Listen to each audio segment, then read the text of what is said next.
Hello বন্ধুরা, আপনারা সবাই কেমন আছেন? তো চট্টগ্রামে প্রচুর পরিমাণে বৃষ্টি। চট্টগ্রাম না, শুধু সারা বাংলাদেশে প্রচুর পরিমাণে বৃষ্টি হচ্ছে এবং চারিদিকে বন্যার মতো অবস্থা। আমাদের বাসার অবস্থা কি দেখেন, অর্ধেক তলিয়ে গেছে। এখন রাস্তার মধ্যে যে পরিমাণ পানি আর পানি, যেদিকে তাকাই পানি আর পানি। দেখেন বাসা অর্ধেক তলিয়ে গেছে। যাই হোক, এখন দেখা যাক বাইরের কি অবস্থা। ঠিক আছে, এটা হচ্ছে বাইরের রাস্তার অবস্থা। রাস্তায় প্রচুর পরিমাণে পানি রয়েছে। এদিকে রাস্তার পাশে তা উঁচু করে এবার নতুন করে দেওয়া হতো, এদিকে পানিটা নেই, কিন্তু রাস্তাতে অনেক পানি।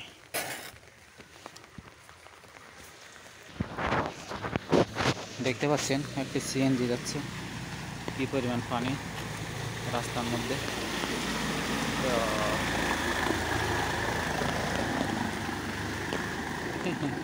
একদম নদী হয়ে গেছে, নদী।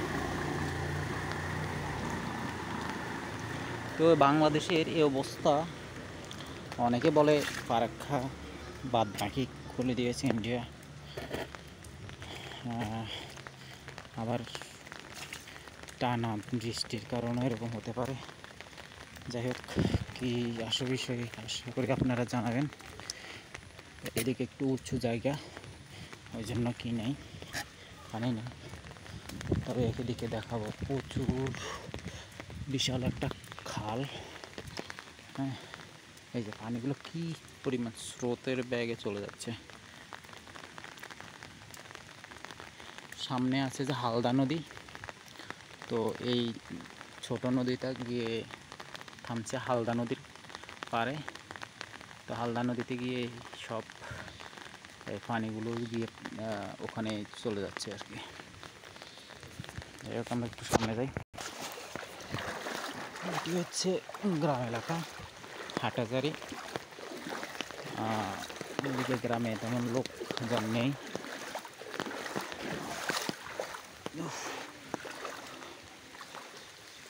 আর এদিকে বিশাল একটা মাঠ আছে, দেখবেন পুরা মাঠ মনে হচ্ছে সমুদ্র হয়ে গেছে। এই যে দেখা যাচ্ছে, আমাদের বিভিন্ন ভিডিওতে এই কারেন্টের ফিডারগুলো আপনারা অবশ্যই দেখতে পেয়েছেন।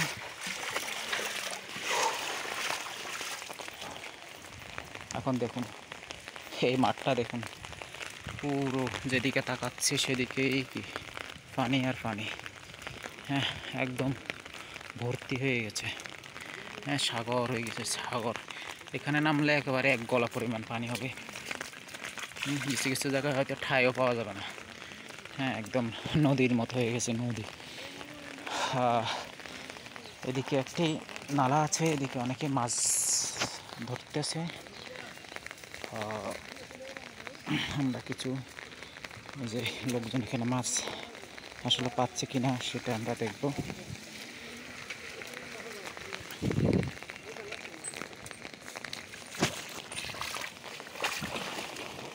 মাছ পাওয়া যায়? মারতে পারো তুমি? মারেন চেকটা ধরে।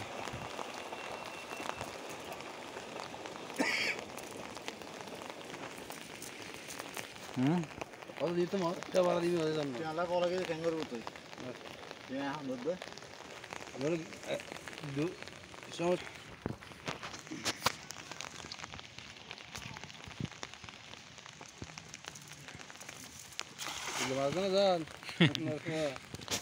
মাটির ঘরে তো এখন যে পরিমাণ পানি উঠছে তো ভেঙে যাবে।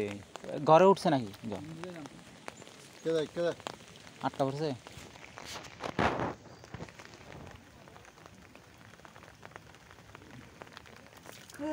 ছিঁড়ে গেছে, নামতে হবে না, জাল চলে যাবে, জাল চলে যাবে। যাও যাও, জাপ দাও, জাপ দাও।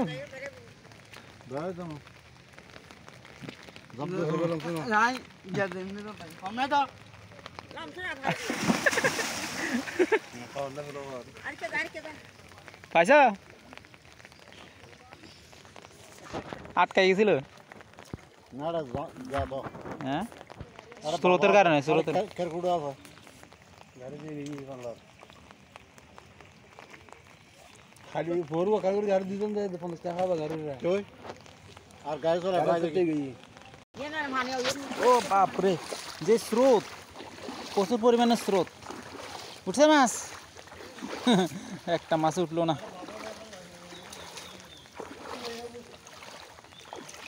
এরপর এর থেকেও রাস্তার উপর মারলে আর ভালো হবে হ্যাঁ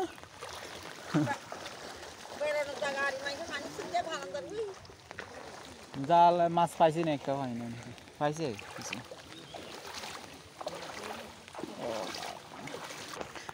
হ্যাঁ রাস্তা একদম ইয়ে হয়ে চলে যাচ্ছে ইটগুলো খুলে খুলে চলে যাচ্ছে তো কোথায় রাস্তা ভেঙে গেছে হ ওই পাশের রাস্তা তো ভেঙে গেছে অনেকটা এখন এটা তাও কাজ করা শুরু করছিল এখন কাজ বন্ধ কাজ আর হবে না সহজে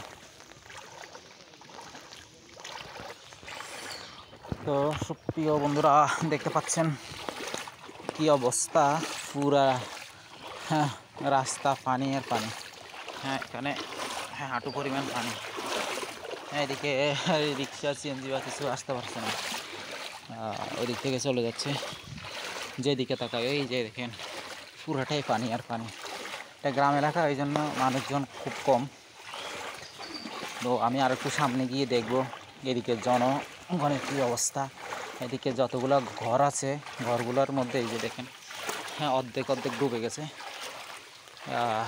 প্রায় ঘরের মধ্যে কি জল ঢুকে গেছে এই যে ওনাদের হচ্ছে মাটির ঘর মাটির ঘরের এই যে এটা কি বলে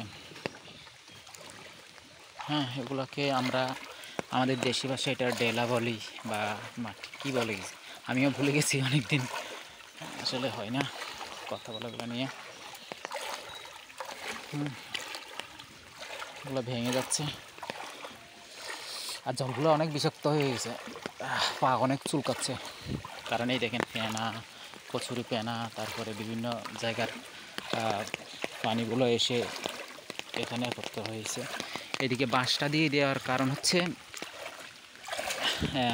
ওইদিকে মনে হয় রাস্তা ভেঙে গেছে ওই জন্য এদিকে একটা বাঁশ দিয়ে দিয়েছে যাতে কোনো রিক্সা বা সিএনজি এখন এই জলের মধ্যে না যায় কারণ এখানে গেলেই হ্যাঁ নির্ঘাত খাদে পড়বে তো আমি অনেক সাবধানে হাঁটছি কারণ জলের তো শেষ নেই হ্যাঁ জল আর জল পানি আর পানি পানি পানি হয়ে গেছে যাই হোক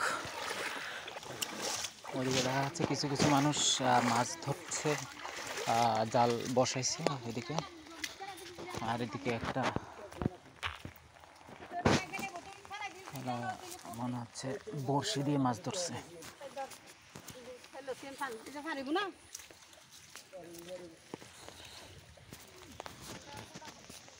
দেখুন এখানে একেবারে এক গলা পরিমাণ পানি এদিকে ঠাঁই পাওয়া যাবে না আমার যতটুকু ধারণা কারণ এদিকে অনেক নিচু জায়গা হ্যাঁ অনেক নিচু জমিগুলো অনেক নিচু এই ইয়াগুলো কচুরি পেনাগুলো বেশি উপরে উঠে গেছে মনে হচ্ছে যেন না মাটি আছে কিন্তু অনেক নিচু জমি এগুলো একদম এক গলা পরিমাণ পানি হবে নিচের দিকে সুপ্রিয় সাবস্ক্রাইবার ভিউয়ার আমার আশেপাশের যে গ্রামের দৃশ্যটা এই বৃষ্টিতে ওটা আমি এখন উঠিয়ে ধরলাম আসলে এখানে বলার মতো কিছু নেই কারণ চারিদিকে যে পরিমাণ পানির পরিমাণ বাড়ছে আসলে ভবিষ্যতে কী যে হবে বলা যায় না কারণ ফসলের জমি ফসলের মাঠ এদিকে এই দেখলাম কিছু ধান জ্বালা বিছনায় এগুলো রোপণ করেছিল কিন্তু ওগুলো তো পানির নিচে আজকে কমপক্ষে 7 দিন ধরে তো এগুলো আর মনে হয় না ঠিক হবে তো পরিস্থিতি অনুযায়ী যেরকম দেখা যাচ্ছে মনে হচ্ছে সামনে প্রায় দুর্ভিক্ষের মতো একটা অবস্থা হবে। হ্যাঁ, কারণ খাদ্যের দাম, বাজারের অবস্থা যে পরিমাণ বাড়ছে দিন দিন। হ্যাঁ, এখন এইরকম এই যে বন্যা, এই যে আজকে কতদিন ধরে বৃষ্টি টানা, তারপরে সবজি উৎপাদন ব্যাঘাত, তারপরে বিভিন্ন দেশের বিভিন্ন জায়গা থেকে আমদানি রপ্তানিও তেমন একটা ভালোভাবে হচ্ছে না। হ্যাঁ, তো এই জন্য এই যে বাজারে গিয়েছিলাম, সবজির দামগুলো প্রচুর পরিমাণে বৃদ্ধি। তো ভবিষ্যতে তো আরও বৃদ্ধি হবে, অবশ্যই মতামত জানাবেন আপনারা।